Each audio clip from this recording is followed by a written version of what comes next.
Hi friends, అందరికీ ఇప్పుడు కరివేపాకు పొడిని అయితే ఎలా తయారు చేసుకోవాలో ఇప్పుడు చూద్దామండి.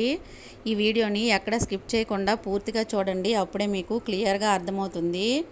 ఇప్పుడున్న ఫ్రెష్గా ఉన్న కరివేపాకుని అయితే తీసుకోవాలండి. 2-3 రోజులు ఉండిపోయిన కరివేపాకు అయితే బాగోదు, ఫ్లేవర్ అయితే అస్సలు బాగోదు.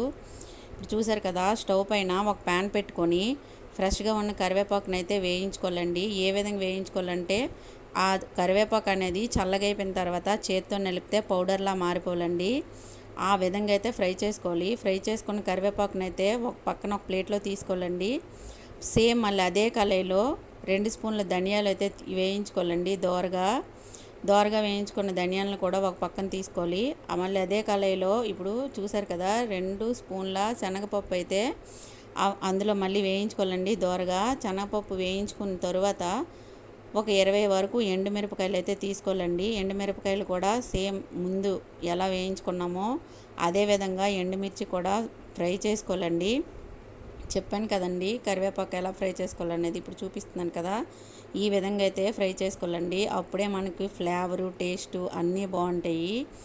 మీకు ఇప్పుడు చూపించిన విధంగా ఒక నిమ్మకాయ సైజ్ అంతా చింతపండు అయితే తీసుకోవాలండి. అది కూడా లైట్గా ఫ్రై చేసుకోవాలి. అదేంటనేది మీకు లాస్ట్లో చూపిస్తాను. ఇప్పుడు చూసారు కదా, ఒక్కొక్కటిగా ముందుగా ఫ్రై చేసుకొని మనం పెట్టుకున్నాం కదండి. కరివేపాకు, ఎండుమిర్చి, శనగపప్పు, ధనియాలు అన్నీ వేసుకొని కొంచెం జీలకర్ర కూడా యాడ్ చేసుకోవాలండి. జీలకర్ర యాడ్ చేసుకోవడం వల్ల ఏంటంటే డైజెషన్కి బాగుంటుంది. ఈ కరివేపాకు పొడి అనేది చాలా హెల్త్కి మంచిదండి. ఇప్పుడు చూసారు కదా, కొద్దిగా వేరుశనగ పలుకులు కూడా వేసుకోవాలండి. ఇది ఆప్షనల్, మీకు నచ్చితే వేసుకోవచ్చు, లేకపోతే స్కిప్ చేయొచ్చు, ప్రాబ్లం ఏం లేదు. టేస్ట్ అయితే ఏం మారదు. ఇప్పుడు చూసారు కదా, ఇలా ఈ విధంగా మిక్సీలో వేసుకొని గ్రైండ్ చేసుకోవాలండి, పౌడర్ లాగా. ఇప్పుడు చూసారు కదా ఎంత బాగా వచ్చిందో పౌడర్ అనేది. ఇప్పుడు వీటిలోన ఒలిసి పెట్టుకున్న తెల్లుల్లి రెమ్మలు అయితే కొంచెం యాడ్ చేసుకోవాలండి.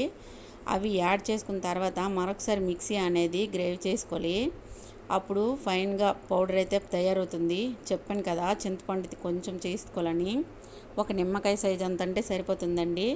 అది కూడా లైట్గా ఫ్రై చేసుకోవాలి. ఫ్రై చేసి వేసుకుంటే ఏంటంటే టేస్ట్ కూడా చాలా బాగుంటుంది. చింతపండులో ఉన్న తడి అనేది పోయి పౌడర్ అనేది చాలా ఎక్కువ రోజులు అనేది స్టాక్ ఉంటుందండి. ఎన్ని రోజులు స్టాక్ ఉన్నా ఏం పాడవదు.